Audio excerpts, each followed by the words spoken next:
Das ist bizarr für Gompel TV neben mir, jetzt hier links und rechts, Be Real, Sendog von der legendären Cypress Hill. Cypress Hill, let me welcome you here. It's a great honor for us to having you here. Hi. Hi, thank you very much. Guys, you had the international breakthrough in '93 with the album Black Sunday. How has it been for you? Did you already realize during you recording your album, man, this is gonna be really big, or were you surprised too? I think we were surprised. You know, our first album took a little bit, a little while for people to catch on to. You know what I mean? So we were just happy that they eventually caught on to the first album. But by the time the second album came out, we had so much momentum, and we didn't realize how much because we were doing so much tours and road work and whatnot. That when we came out to Europe for the first time, I think we were releasing Black Sunday while we were here doing some shows for the first time, and you know, people were telling us how much excitement there was for the second album, and it was a surprise to us, and you know, it was a great surprise because you always want your work to be appreciated, you know. You wanna say something? Yeah, you know, it was just that whole time when Black Sunday came out, it was a special time. And, you know, like B Real said, I don't think that any of us knew what that record was going to do in terms of, you know, just all around mass appeal. But, you know, it was like, you know, wake up one day and they're calling you to tell you that you're #1 in the world. And you're like, where? On what? You know? So it was very cool. Yeah, I mean, you guys sold over 18 million units. You have a lot of songs in the charts all over the world. How is it? How does it feel this? It feels good, you know, because when we started, like, you know, we didn't expect that, you know, people would, you know, react to our music the way we did. We were hoping just a few people liked it, you know, just because we loved the music so much and we were passionate about it. We were just worried about more or less what we were doing as opposed to how much we could sell, you know, and I think because of our passion, it allowed us to make a lot of good music throughout the course of our career, and you know, still to this day, you know, we still have the same passion, same drive to do what we do. And fortunately, around the world, there's people that have been appreciating our style of music from the first days to now, and that always feels good because I mean that's what you do it for, you know, you try to entertain people, make them feel something, or you know, provoke some sort of thought, and you know, fortunately we've been able to do that, you know. You know, I forgot what you asked him. How does it feel? I mean, you sold over these 80 millions. Oh yeah, well, you know, it's a very special thing, you know, all the record sales and all the years of touring and all the fan support that we've had. And I remember the early days when we didn't have anything. We didn't even know where we were going to record at or anything like that. All we knew is that, you know, we loved hip-hop and that's what we wanted to do, and somehow we found a way. And when you get to this part of our career where we're, you know, 20+ years into it, and, you know, people know us and they know us by name and they know our lyrics, you know, that's something special to a musician. And it'll be one of your memories forever until you die, that, you know, how people appreciated your music and how they loved your band and all those things, you know what I mean? It makes up for the desire to continue doing, you know, what you do, because, you know, we know people dig it, and as long as people like it, you know, keep doing it. So I mean, even for me, for not only for me, for a lot of million of kids, dope smoking kids, your CD or your songs has been the Bible for pot smoking. How did it come? Was it just something it came by its own, and then you jumped on it and you say, yes, I'm gonna fight for this, and we're gonna start and make a change? Well, you know, it came about naturally because, as you know, as very young, you know, cats growing up, you know, in our teens, we were already marijuana activists. We just didn't know it. And certain things that, you know, we'd read a lot of, you know, the High Times magazine, and we get a lot of information out of that, and we knew exactly, what were the positives of cannabis hemp and the good that it could do for the world. So we were always like, on that level of consciousness as far as marijuana came.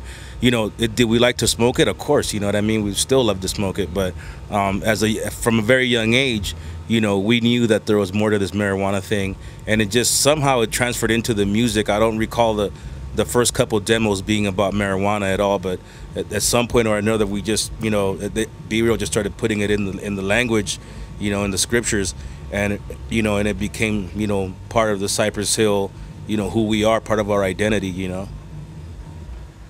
Well, it was a part of who we were. We, pretty much smoked marijuana. We sold it. We bought it.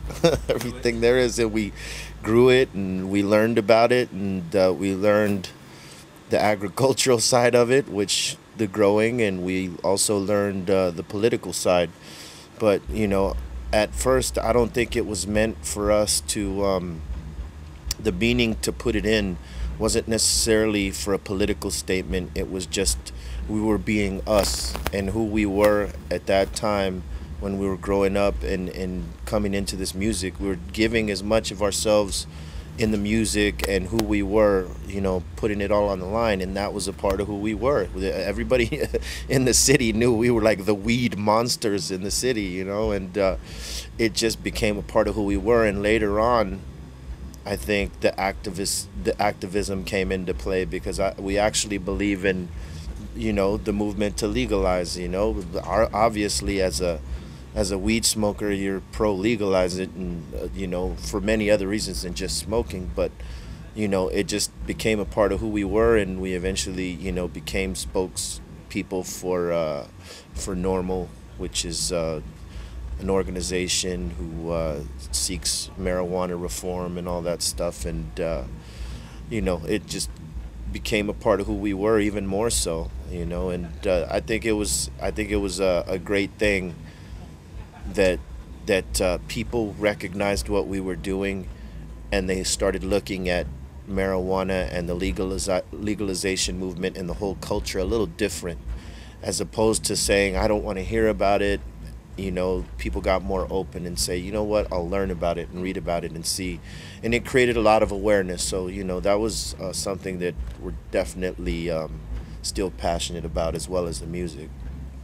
You guys already had the chance to smoke some local weed? Always. You're always getting this, never have problem. How is the local weed? It's always getting better every time we come, from the early 90s to now. It's progressively gotten better. People are learning the techniques, so, keep on doing what you're doing. Let's say your music also is played a lot in TV spots, in different films, in different sitcoms. I even saw in Simpsons they took Cypress Hill off. How does it feel for you guys to being after the concerts and the CDs also in all these things?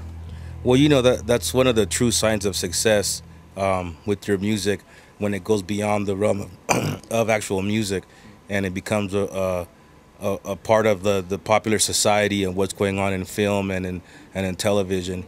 And when we got the spot for The Simpsons, I was very surprised, you know what I mean? Because I've been watching The Simpsons since day one, and it was always one of my favorite TV shows. So it was I think that was a really big deal for me to have me and the guys be on The Simpsons, something special. But, when you go to the movies and you hear a Cypress Hill song in one of the films or something like that, I think that, that means like you're part of the whole popular culture and society, where your voices are recognizable right off the bat in your music style and all that. So it's a big accomplishment to be able to have your music featured in films and anything that's outside of, like, let's say, buying a CD or coming to see a band live.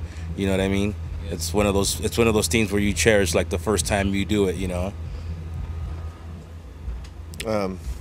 Yeah, definitely. Same thing. You cherish all those moments like that, because for a lot of artists, they rarely happen. You know what I mean? And we've been fortunate in our career to get like looks that we didn't see coming, such as The Simpsons, Saturday Night Live, performing on Woodstock, and, things like that, So they're always great moments, and, we hold them dear because, you know, from where we come from and where we started, it wasn't anything that we expected or that we saw coming. So, you know, we always appreciate those moments, you know, when we get to do something on that level, you know, and they kind of make you, when they ask you to do these particular things, like, Simpsons or Saturday Night Live or something like that, it makes you a household name. You become iconic because, you know, they propelled you into that. So being involved in those things, it just took what we had already done and put it on another level and stamped us, you know, as like, you know, these guys are icons. And that was fortunate for us because we never, you know, asked for any of that. It just sort of came to us, and we appreciate all those moments, man. And it's always good to go back and look at it on the reruns and see how funny it actually was, you know. Yeah, your last record came out 2010. What do the audience here in Gompel can expect? Do you play the new songs, or you're gonna play the legendary songs too? A little bit of everything. They're gonna hear a lot of everything. I mean, we got an hour and a half, and we try to play as many songs in that hour and a half as possible, from old to new. You know what I mean? So they're gonna get a good mix of what our sound is, from old school to new school. Are you excited for playing here? Did you ever heard about this opener Gompel in special, or I mean, you played already in Switzerland, but did you ever, already heard about this opener, this festival here? Yeah, we knew because it was on our schedule, so we've heard about it. But you know, Switzerland is a country that has shown Cypress Hill a lot of love throughout the years. You know, and you know, the more that we go on, the more love they show us. So when we get a chance to play out here, you know, we usually take it. And we're used to playing in some certain areas, but some certain areas are new. I don't think we've ever played here before. Yeah, I could be wrong, but I don't think we've played here before. And, you know, let's just get out there and rock it for them, you know what I mean? Yes. And give them something off of every album, you know? I want to thank you very much for this interview. I want to wish you a nice concert. Your headliner on Saturday night on Opener Gompel. Enjoy it, guys. It's really big honor for us to having you here. Bizarre for Gompel TV.